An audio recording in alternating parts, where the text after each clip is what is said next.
अवतार पुराणों के अनुसार भगवान विष्णु जी के 5वें और त्रेता युग के प्रथम अवतार हुए हैं। इनकी कथा बहुत ही अद्भुत है। सभी प्राणियों को बड़े प्रेम और भाव से ग्रहण करनी चाहिए। वामन जी पूरे दक्षिण भारत में उपेंद्र के नाम से पूजे जाते हैं। इनकी माता का नाम अदिति था और ये जन्म लेते ही बोने ब्रह्मचारी के रूप में प्रसिद्ध हो गए थे। एक बार राजा बलि ने तीनों लोगों पर अपना शासन स्थापित कर लिया था। यशस्वी और दैत्यराज राजा बलि ने ब्राह्मणों के आदेश के अनुसार अश्वमेध यज्ञ करा। वामन जी भी उस यज्ञ स्थान की ओर चल पड़े।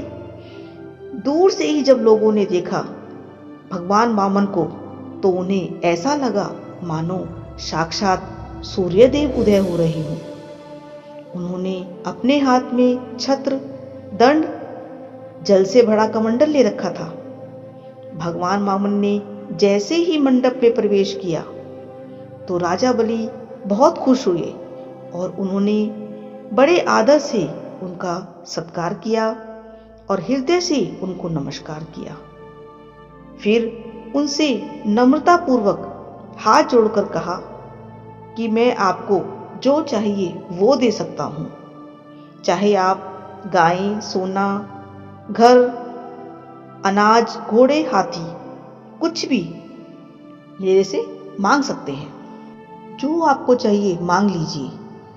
राजा बलि के धर्म से भरे मधुर वचन सुनकर भगवान वामन प्रसन्न हो गए।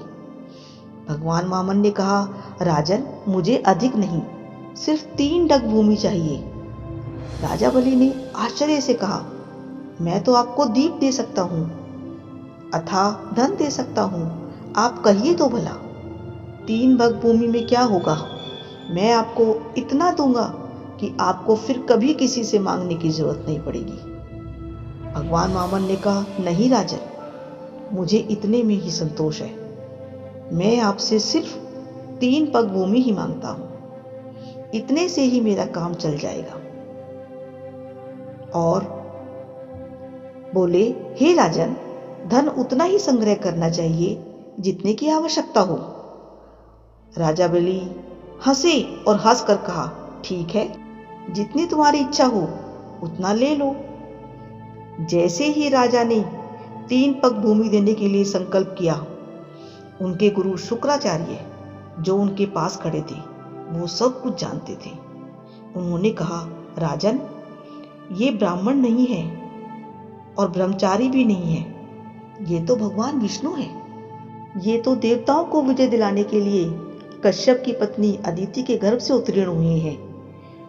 ये तुम्हारा सारा राज्य, ऐश्वर्य, लक्ष्मी, तेज और कीर्ति सब कुछ तुमसे छीन लेंगे और भगवान इंद्र को दे देंगे। 3 पग में तो ये सारे संसार, सारे लोकों को नाप लेंगे। मूर्ख बोने के रूप में ये तो विष्णु भगवान है। तुम यदि 3 पग भूमि नहीं दे सके तो वचन भंग होने के कारण तुम्हें नरक में जाना पड़ेगा। राजा बलि ने कुछ देर मौन रहकर कहा, गुरुजी, आपका कथन बिल्कुल सत्य है। मेरे पास कुछ नहीं बचेगा, लेकिन मैं प्रहलाद का पुत्र हूं और एक बार जो प्रतिज्ञा कर चुका हूं उसे अवश्य पूरी करूंगा। अब मैं धन के लोभ में कैसे कहूं कि मैं कुछ नहीं दे सकता। मैं यह अधर्म कभी नहीं करूंगा। मैं इस ब्रह्मचारी की अभिलाषा अवश्य पूरी करूंगा, क्योंकि मेरे शत्रु होने पर भी इन्होंने भयभीत होकर ब्राह्मण का रूप धारण किया है। यह सुनकर शुक्राचार्य बहुत ही नाराज हुए। राजा बलि को अपनी आज्ञा न मानने के कारण शाप दे दिया कि जा तू शीघ्र ही अपना सारा धन और समस्त लक्ष्मी खो बैठेगा। राजा बलि फिर भी सत्य से नहीं डिगे और दान देने का संकल्प पूरा किया। सभी कहने लगे, राजा धन्य है, देखो तो जानबूझकर अपने शत्रु को तीनों लोगों का दान कर दिया। उसी समय भगवान ने विशाल रूप धारण कर लिया। उन्होंने अपने एक पग में सारी धरती नाप ली, शरीर से आकाश और भुजाओं से सारी दिशाएं नाप ली। दूसरे पग से उन्होंने स्वर्ग को नाप लिया, तीसरा पैर रखने के लिए जब कोई भी स्थान नहीं बचा तो वामन जी ने कहा, हे राजन, अपना वचन पूरा करो, कहो मैं तीसरा पग कहाँ रखूं? यदि पूरा वचन नहीं करोगे तो नरक में जाना पड़ेगा और कुछ भी शेष नहीं बचेगा। तब राजा बलि ब्रह्मचारी से बोले कि मेरा वचन भंग नहीं होगा, आप अपना तीसरा पग मेरे सिर पर रख दीजिए। मुझे धन खोने का भय नहीं, मुझे तो सिर्फ अपकीर्ति का भय है। मेरा यह जीवन तो मृत्यु के पंजे में पड़ा हुआ है और अनित्य है। तभी यह देख राजा बलि की परम साध्वी पत्नी विंध्यावली ने अपने पति को बुरी दशा में देखते हुए प्रभु से विनती की, आप ही इस जगत के कर्ता धर्ता हो, आपने ही संपूर्ण जगत की रचना की है और आप ही संपूर्ण जगत में अपनी कीड़ाएं, जो लोग कुबुद्धि हैं वे ही अपने आप को इस संसार का स्वामी मानते हैं। प्रभु, अब आप इन्हें छोड़ दीजिए, आपने इनका सब कुछ ले लिया है, अब ये दंड के पात्र नहीं है। अपनी प्रसन्नता से इन्होंने आपको त्रिलोक का दान दे दिया, तब ये दुख के भागी कैसे हो सकते हैं? तब भगवान बोले, मैंने छल किया, राजा बलि ने धर्म नहीं छोड़ा, अतः मैंने इन्हें वो स्थान दिया है जो बड़े बड़े देवताओं को बड़ी कठिनाई से मिलता है। यह मेरे परम भक्त इंद्र होंगे और तब तक ये विश्वकर्मा द्वारा बनाए गए सुतलोक में रहेंगे।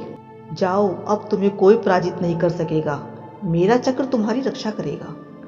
इतना सुनकर दैत्यराज बलि के नेत्रों से आंसू छलक आए।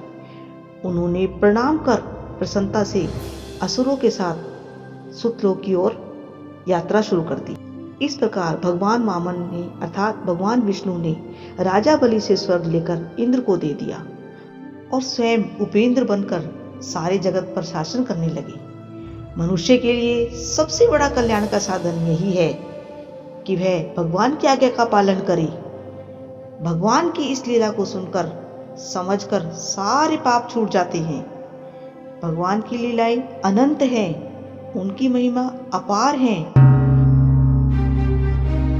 भक्ति लहर आपको भक्ति व आध्यात्मिकता से जुड़ी सभी महत्वपूर्ण जानकारियां उपलब्ध कराता रहेगा। वीडियो को लाइक, शेयर और सब्सक्राइब अवश्य करें। ओम नमः शिवाय।